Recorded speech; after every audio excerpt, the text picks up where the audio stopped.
Ardor, história extrínseca, corrente nebulosa, laços entre irmãos. Texto, Takao Koyama. Ilustrações, Nobuyoshi Sasakado. Elucubrava-se se Ikki havia morrido na luta com Dócrates, mas, no final das contas, ele era a Fênix. Em segredo, ele foi ao encontro de Shun e o convidou para uma visita ao túmulo de sua finada mãe. Mas uma sinistra sombra se aproximava de Shun, que voltara à mansão dos Kido. Retratado pelo Sr. Takao Koyama, o escritor-chefe da série, é o desconhecido laço entre os irmãos do destino, Ikki e Shun. O sino da capela da Academia Filhos das Estrelas reverberava taciturno.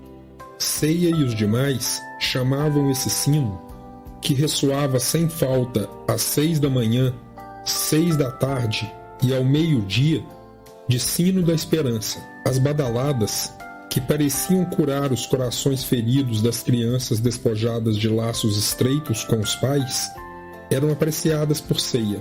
Até a véspera de seu aniversário de 6 anos de idade, o dia em que foi separado à força da irmã mais velha por causa do grande poder e influência de Mitsumasa Kido, presidente da Fundação Graud, não se sabe quantas vezes Seiya ouviu essas badaladas. Mana, sinto como se escutasse o som desse sino mesmo antes de virmos para cá. Certo dia, quando Seiya murmurou essas palavras no encalço de suas memórias de infância, Seika respondeu como se recordasse. Seiya, é que também havia uma igreja perto da casa em que a gente vivia com o papai e a mamãe antes de mudar para cá. Quando escutava as batidas do sino, você ia à loucura e ficava gritando ding-dong sem parar. Estranhamente, Seiya já havia se esquecido há muito tempo do rosto dos finados pais, mas lembrava-se até hoje dessas palavras de Seika. Mana, onde você foi parar? Pensava. Seiya! Seiya! Seiya voltou a si com a voz de Makoto. Seiya, que visitava o orfanato tensionando aproveitar a folguinha que surgiu depois de um longo tempo derrotando os assassinos enviados por Arlis, o grande mestre do santuário, foi atraído pelo sino da capela, que ficava em frente ao pórtico. Ao que parece, enquanto olhava instintivamente para o campanário, ele se lembrou da conversa com a irmã. Ah, é você, Makoto. Trazendo Akira e Tatsuya a tiracolo, Makoto, o moleque mais levado da escola, estampava um sorrisinho no rosto. Como você não respondia nem por decreto, devia estar pensando na Miho de novo. Isso mesmo. São mesmo feitos um para o outro. Akira e Tatsuya continuaram dando uma de espertinhos apenas para fazer média com Makoto. Chega de falar bobagem. Aqui, ó, diz Miho, entregando um pacote com donativos ao travesso Makoto. Ah, é mesmo. Miho, o Seiya chegou. Lutando para ver quem seria o primeiro e sem conseguir esconder a felicidade, a turma de Makoto, carregando a alegria nas costas, foi correndo em direção ao parque. Com um sorriso no rosto enquanto via a turminha de Makoto ir, Seiya havia esquecido completamente de que era o Cavaleiro de Pégaso. Ali, ele se sentia unicamente humano Seiya, nada mais. No topo de um cômoro ligeiramente elevado, um outeiro de onde se podia ver o mar, Shun estava com o irmão mais velho. Era um solo sagrado, o local onde os mortos dormiam em companhia de incontáveis sentimentos. O cândido coração de Shun palpitava mais que o normal.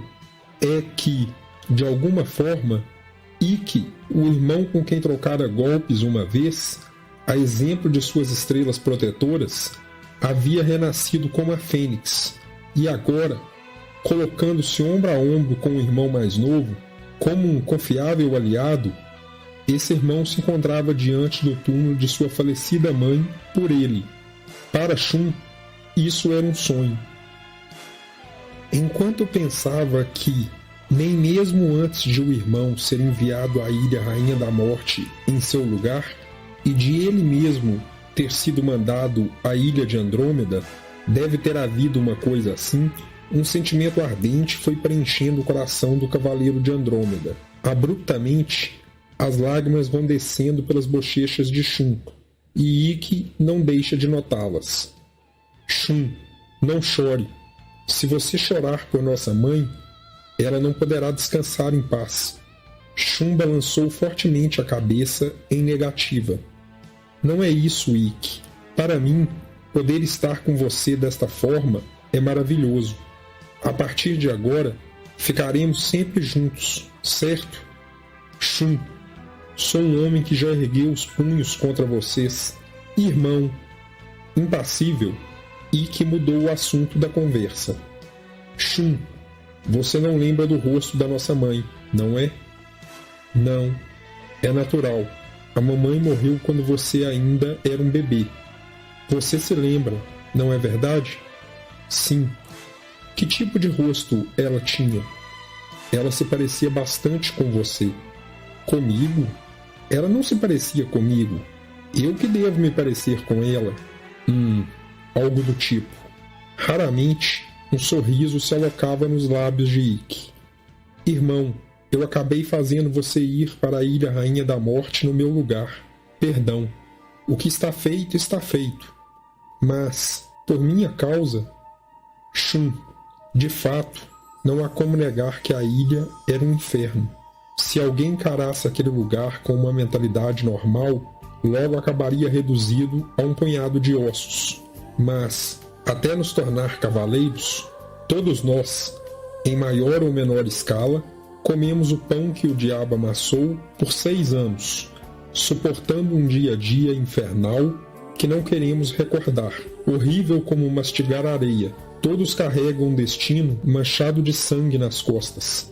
Com um olhar que parecia fitar um lugar longínquo, Ikki começou a falar como se seguisse lentamente as lembranças. Se Esmeralda não estivesse lá comigo, eu provavelmente não voltaria a pisar no Japão desta forma. Esmeralda? Sim, a filha do meu mestre. Suponho que tenha sido um único anjo de cavaleiro que Deus pôde enviar àquela ilha estéril em meu auxílio. Um inferno árido tanto de corações humanos quanto de clima e solo. Anjo de cavaleiro? A garota que carregava o mesmo sangue do homem que me transformou por completo numa massa de ódio era uma criança inacreditavelmente meiga. Se não tivesse o sorriso de conforto de Esmeralda, sem dúvida alguma, eu jamais me reencontraria com você desta forma. O rosto sorridente de Esmeralda emergiu nos pensamentos de Ikki. Além disso, talvez por algum desígnio celeste, Shun, Esmeralda era idêntica a você. Idêntica a mim? Se desprezarmos a cor do cabelo e o fato de ser uma mulher, ela era a sua cara. Isso é... O alojamento que recebi na Ilha Rainha da Morte era um úmido e embolorado porão de pedra. Havia esqueletos espalhados por todo o chão. Naquele covil imundo, eu dormia todas as noites como se estivesse morto. Mas era encorajado por Esmeralda e, a cada vez que via o rosto dela, eu me lembrava de você e conseguia continuar lutando para voltar ao Japão com a armadura de Fênix. Sem conseguir resistir, Shun, que ouvi enquanto arfava oxigênio, perguntou: Irmão, essa pessoa chamada Esmeralda? A expressão de Ikki se fechou. Ela morreu. É como se eu a tivesse matado. O rosto de Ikki estava repleto de desaprovação, como se dissesse: não pergunte mais. E Shun, servilmente, assim o fez. Nessa hora, um relâmpago correu no céu oeste, e um trovão distante trovejou baixo. Irmão. Sim, parece que vai chover. Mãe, para proteger Athena, nós cavaleiros estamos sempre prontos para sacrificar as nossas vidas. Por isso, pode ser que não possamos vir a este lugar novamente. Mas Ikki, nesta hora, poderemos ficar todos juntos no mundo em que a mamãe está. Ainda assim, não desperdice a sua vida, Shun. Eu sei, já não sou mais um bebê chorão. Sou Shun, o Cavaleiro de Andrômeda. É para lutar até o fim, como homem. Irmão, eu lhe prometo diante da mamãe. Isso, aqueceu Ikki com a cabeça. Nesse instante, um trovão distante ressoou novamente. Os irmãos do destino, que haviam virado suas costas à lápide da mãe, não tinham como saber que esses trovões distantes eram o aparecimento do cosmo dos sicários que os espreitavam.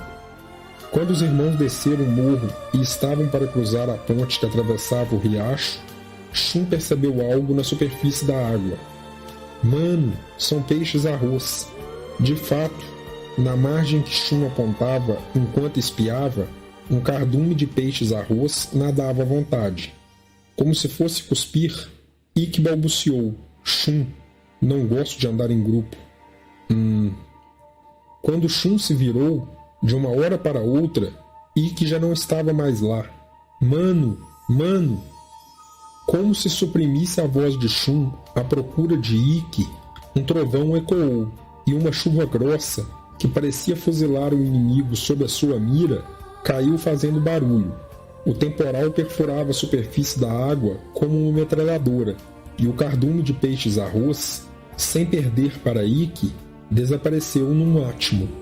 Deixado para trás sozinho, Shun teve o corpo alvejado sem clemência pela tempestade relampejante, e sua camiseta, como se congelasse num só instante seu coração alegre, logo se transformou num andrajo ensopado. Quando Shun retornou, completamente encharcado, à fachada da mansão Kido, infelizmente, Tatsumi, que ciceroneava visitantes em companhia de Saori, estava para vir em sua direção, e o mordomo, com sua habitual voz estridente, que parecia aglutinar sua postura totalmente desagradável, sua falta de modos e sua sordidez, bradou: Shun, mas o que é isso? Essa aparência é um desrespeito diante dos convidados. Vá para a entrada de serviço! Para a entrada de serviço! Apressando-se, Shun fez um sinal de reverência aos convidados e estava prestes a arrumar para a entrada destinada aos serviçais, quando Saori o chamou calidamente. Eu não me importo, Shun. Passe por aqui e vá imediatamente para o banho. Senhorita Saori, senhorita, não pode fazer isso. Se demonstrar doçura a esses sujeitos, eles se aproveitarão, e isso vai virar um hábito, protestou o capacho, fazendo jus à reputação de cão fiel. Saori prosseguiu, ignorando-o completamente. Um cavaleiro provavelmente não pegaria um resfriado, nem ficaria acamado só com isso. Mas se cuidar é sempre a melhor medida. Obrigado, senhorita Saori. Tatsumi, eu me despedirei dos visitantes. Quanto a você, leve o Shun até o banheiro. Eu? Isso mesmo. Ou será que não pode ouvir a minha ordem? Não, claro que não. Venha, Shun. Tatsumi, Shun está molhado da cabeça aos pés. Deve ser difícil entrar nesse estado. Carregue-o nas costas. Hein? De cavalinho? Exatamente. De todo o seu corpo, Tatsumi fez queimar um arremedo de cosmo de repúdio. Ardendo em chamas, parecia que a qualquer momento sairia vapor de sua careca. Tatsumi! Já que Saori o instou como se o admoestasse, ele não pôde fazer nada além de obedecer. Assentindo relutantemente, ele se curva. Shun, suba logo nas minhas costas. Desculpe. Sem qualquer sentimento de gratidão durante essas palavras, e sem reservas, Shun subiu nas costas largas de Tatsumi, deixando cair o seu corpo. Mas Tatsumi não sossega se não pregar a sua lenga-lenga. Shun, quando as pessoas esquecem uma coisa chamada cerimônia, o bom senso é o fim.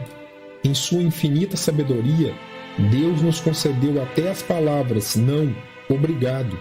Lembre-se muito bem disso. Enquanto reclamava, seguiu por um longo corredor com Shun nas costas. Ao se despedir, Saori percebeu que a figura de Ikki não estava presente, e a insegurança perpassou seu coração. Eu me pergunto o que há com Ikki. Será? Enquanto tomava banho, Shun também voltara a pensar em Ikki. Mano, Mesmo que estejamos para ser separados por um destino similar a uma tormenta, nós temos o mesmo pulsar da vida. Quanto mais formos afligidos por sofrimentos, mais o nosso elo se fortalecerá, como uma corrente nebulosa. Não é, mano? Pensou Shun. Se tivéssemos de apontar o rapaz mais afeminado da turma de ceia, a escolha recairia sobre Shun. Mas o corpo musculoso desse homem é como uma escultura grega, e sua pele formosa, herança de uma mãe cujo rosto desconhece, continua a repelir esplendidamente a água quente do chuveiro. Não importa o que aconteça, eu acredito em você, irmão.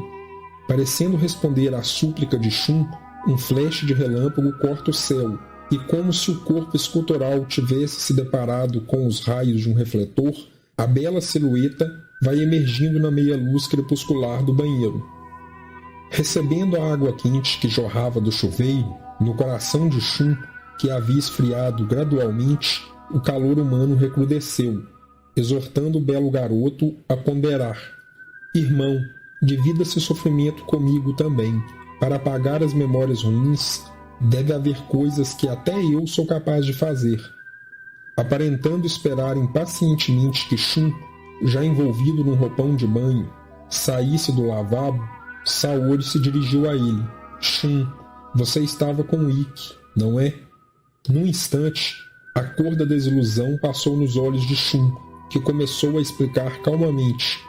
Ao que parece, para o meu irmão, o fato de ter sido nosso inimigo virou um problema. É por isso que ele está refratário à ideia de ficarmos sempre juntos, lutando enquanto ajudamos uns aos outros. Aquele sujeito era do contra desde os tempos de moleque. Realmente, um tipo intratável, disparou Tatsumi, parecendo aborrecido. Tatsumi, Saori repreendeu.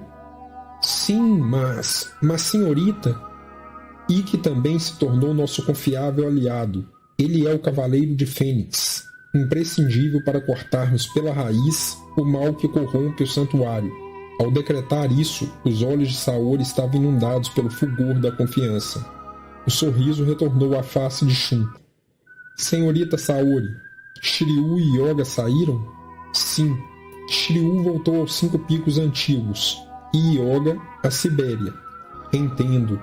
Seiya também foi ao orfanato, não é? Sim, parece que recebemos um aviso de que ficará lá esta noite. A fisionomia de Shun se fechou. Todo mundo tem um lugar para o qual retornar. Estou com inveja. Shun, mas você também tem um lugar para voltar. É?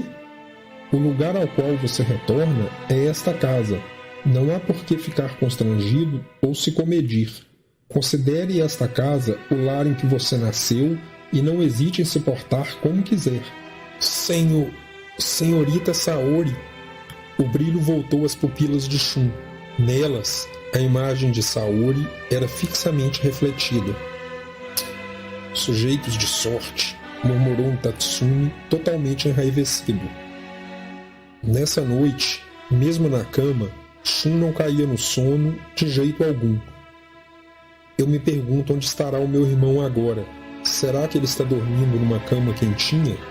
Se não tivesse ido para a Ilha Rainha da Morte no meu lugar, o destino do meu irmão também seria completamente diferente. É tudo culpa minha. Perdão, Ikki. Sempre que o rosto de Ikki aparecia na mente de Shun, ele sumia.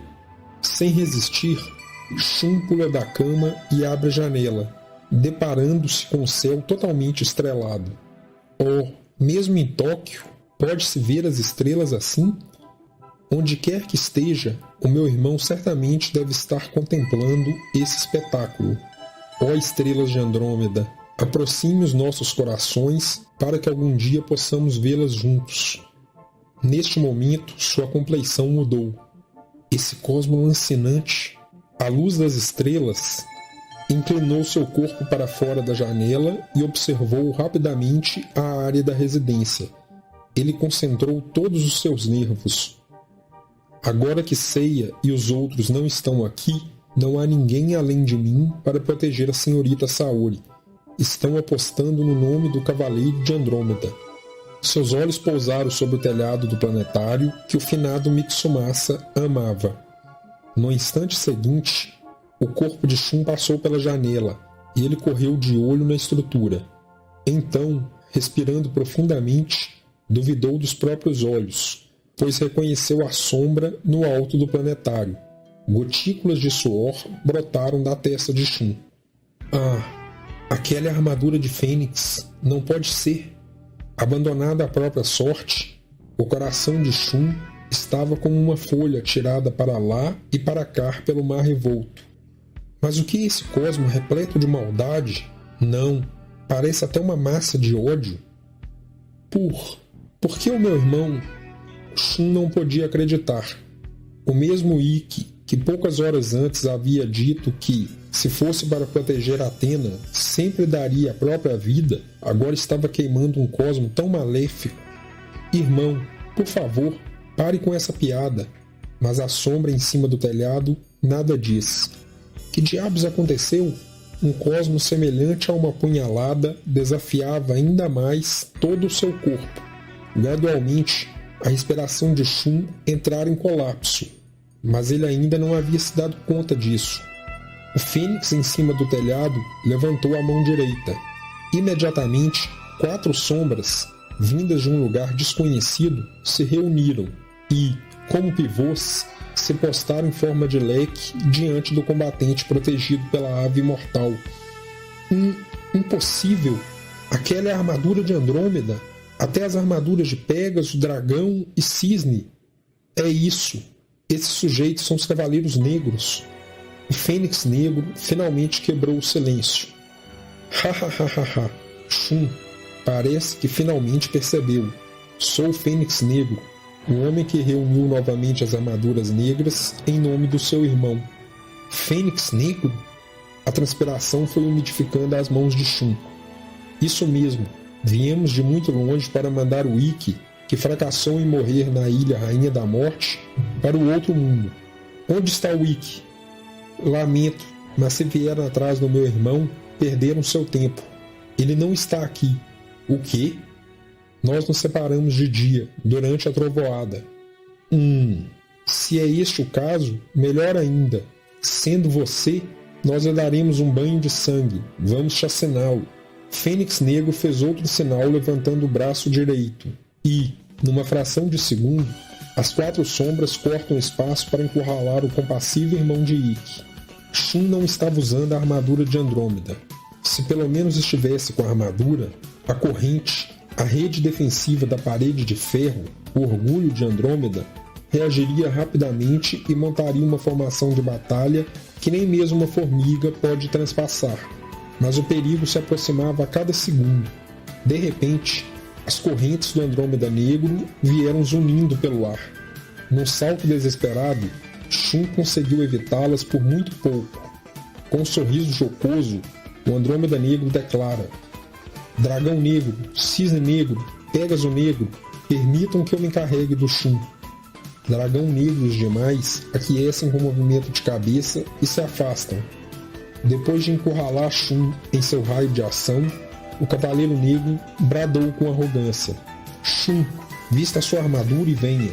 É um duelo para determinar quem triunfará, essa sua corrente de bronze ou a minha corrente negra. É isso mesmo que eu queria. Resoluto, Shun não perde tempo para envergar a armadura. Por sua vez, a corrente de Andrômeda reage tinindo, e logo começa a armar sua intransponível formação defensiva. Queimando seus cosmos, Shun de Andrômeda e Andrômeda Negro se confrontam. Impelidas por um vendaval, nuvens negras escondem a lua crescente e vão passando novamente.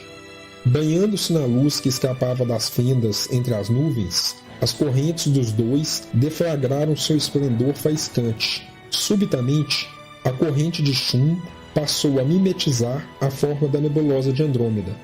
Tome isto! Sibilando, a corrente negra avançou sobre o cavaleiro de Atena.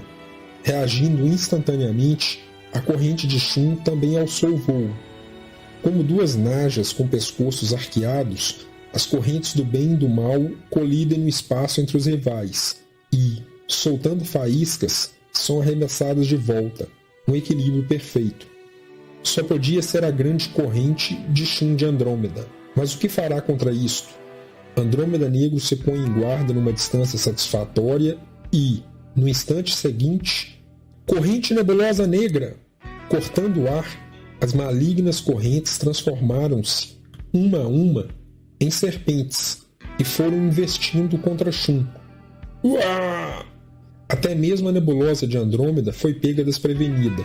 Embora tenha destruído sem misericórdia um grande número de víboras, as serpentes que deslizaram pela defesa pregaram suas presas no corpo de Shun e foram se enroscando no cavaleiro de Andrômeda. Deve-se dizer que, em desvantagem na batalha, o formoso rosto de Shun se deformou em agonia.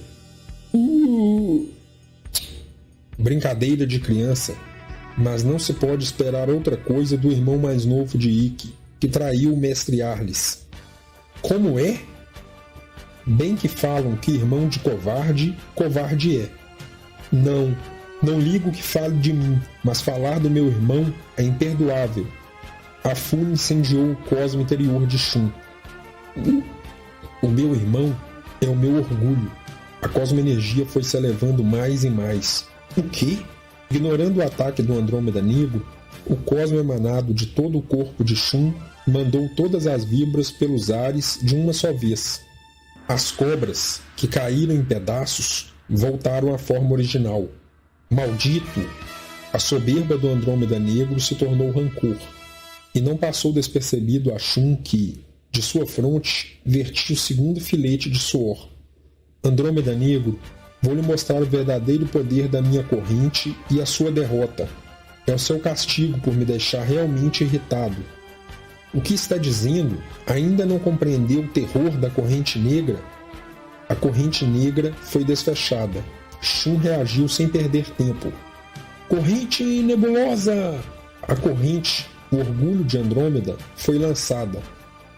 Como se cada elo criasse vida, a retumbante cadeia da nebulosa foi atacando o Andrômeda Negro.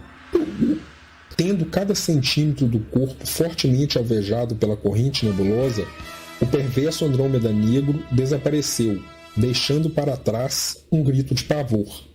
Embora tivesse derrotado o primeiro, não havia tempo de descanso para Shun, que foi imediatamente cercado por Pégaso Negro, Dragão Negro e Cisne Negro.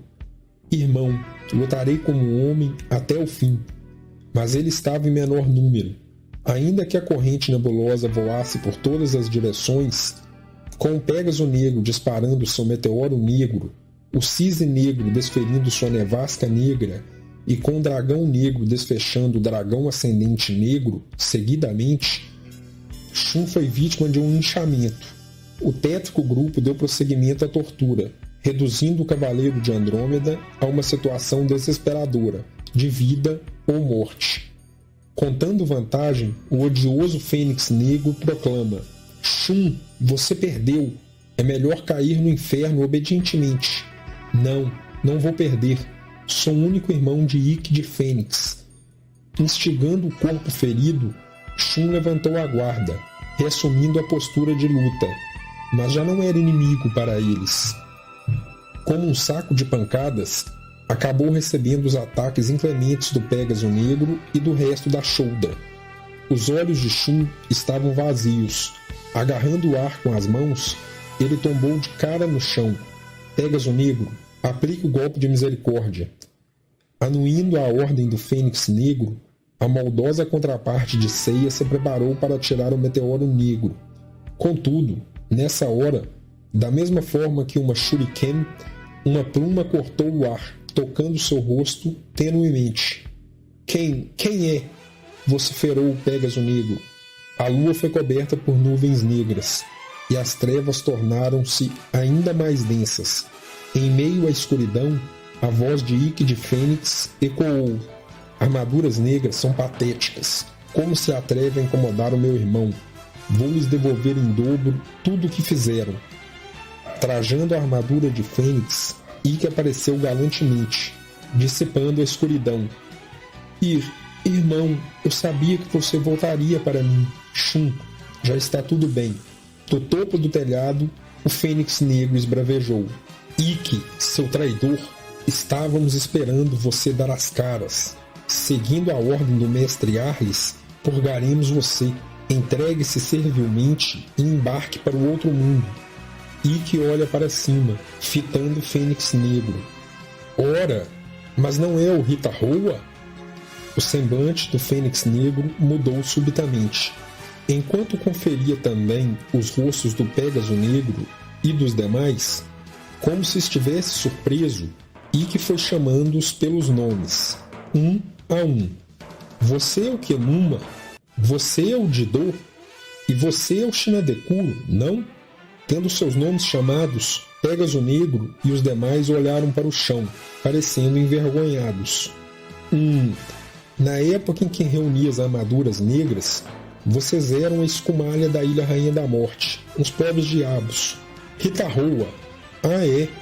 Agora é Fênix Negro, não? Mas que piada! Se tem amor à vida, sumo da minha frente de imediato.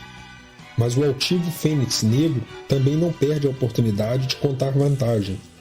Ikki, se pensa que somos os mesmos de antigamente, está muito enganado. Para acabar com os Cavaleiros de Bronze, nós recebemos um treinamento especial no Santuário. Além disso, o próprio Mestre Arles nos incumbiu a missão de eliminar você, seu traidor. E daí?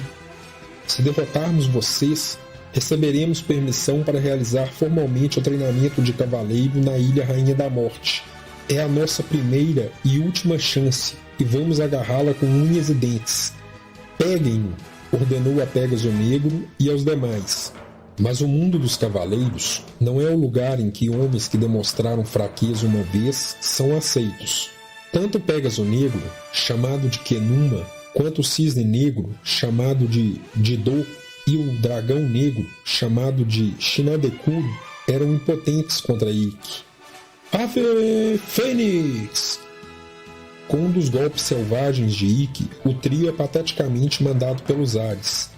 O único que restava era o Fênix Negro, Rita Roa. Agora, as duas fênixes se confrontariam. Rita Roa, as armaduras negras sempre serão existências das sombras. Yin e Yang. Em outras palavras, se você é Yin, eu sou Yang. Lamento, mas mesmo que o céu e a terra troquem de lugar, algo como o Yin suplantar o Yang é bastante improvável. Ikki, ao que parece, a única coisa que se fortaleceu no período em que ficamos afastados foi a sua boca grande. Logo saberemos quem é Yin e quem é Yang. Que é... Com um agudo grito de guerra, o Fênix Negro foi desferindo golpes contra Ikki, ataques à velocidade da luz, que rivalizavam com o meteoro de Pégaso. Ikki desviou-se por um triz. Esse sujeito, sem que eu soubesse, ele aprimorou sua técnica dessa forma? Se subestimá-lo, serei morto. Morra, Ikki! Ikki atingido por um golpe do Fênix Negro. Uou! Lançado à distância, Ikki colide com o chamado Freixo Centenário, acabando por derrubar a frondosa árvore com o choque. Algo caiu do pescoço de Ikki e cintilava no chão, mas ninguém percebeu. Recebendo danos severos, Ikki se levantou. Completamente extasiado com o golpe inicial, o Fênix Negro sentia-se como se tivesse vencido só com isso. Então, Ikki, eu não sou o Rita Roa de antigamente, sou o Fênix Negro, o combatente que foi reconhecido por sua santidade, o Mestre Arles. De fato, vou admitir que você ficou mais forte, mas ainda faltam uns 100 anos para se tornar meu rival. Como é? São as suas últimas palavras. Tome isto. Rita Roa foi desfechando reiterados golpes à velocidade da luz. A mesma técnica funcionará 2 vezes? Vendo através dos golpes do Fênix Negro, Ikki se esquiva habilmente e dispara o contra-ataque. Uau! Rita Roa foi varrido de forma desajeitada para as raízes da árvore na qual Ikki havia sido atirado pouco tempo antes. Entretanto, levantou-se imediatamente e se colocou em guarda. Nessa hora, Ikki percebeu uma coisa brilhando aos pés do oponente. Ao ver Rita Roa se levantar e espezinhar o objeto brilhante, a fisionomia de Ikki se alterou. Com esses pés imundos, é melhor contemplar uma ilusão. Golpe fantasma de Fênix! O golpe da ilusão foi deflagrado como se rosqueasse o espaço entre as sobrancelhas do Fênix negro até sua mente. Uá! Retarroa afogava-se no mar da ilusão. Tendo magnificado a sua imagem sendo massacrado quase até a morte pelos sequazes de Ikki, o governante da Ilha Rainha da Morte, contra quem se rebelara, ele acabou dilacerando seus próprios nervos. A luta acabou num piscar de olhos. Ikki estendeu a mão ao objeto cintilante. Irmão, Ikki ofereceu o objeto que havia apanhado a Shun, que correra em sua direção. Era uma pequena cruz. Eu queria lhe entregar isto, mas acabei me esquecendo. Isso é a única lembrança da nossa mãe. Hã? Da mamãe? É algo que a nossa mãe usou até falecer. Entregando-me isto pouco antes de dar o seu último suspiro, a nossa mãe me disse para cooperar com você e continuar sempre ao seu lado. Com a palma da mão, Shun sentiu a mãe, cujo rosto sequer conhecia, e, parecendo encantado de corpo e alma, a acariciou. As lágrimas de Shun derramaram e caíram sobre a cruz. Irmão, a partir de agora, vamos ficar juntos, não é? Shun, essa cruz é a nossa mãe, e também sou eu. Sempre estaremos com você. Eu sempre estou lutando junto com você. Mas eu sempre virei socorrê-lo. Mas Ikki, Shun, você quer me fazer falar novamente? Hã? Não gosto de andar em grupo. Virando as costas ao proferir essas parcas palavras, Ikki foi se dissolvendo no breu da noite.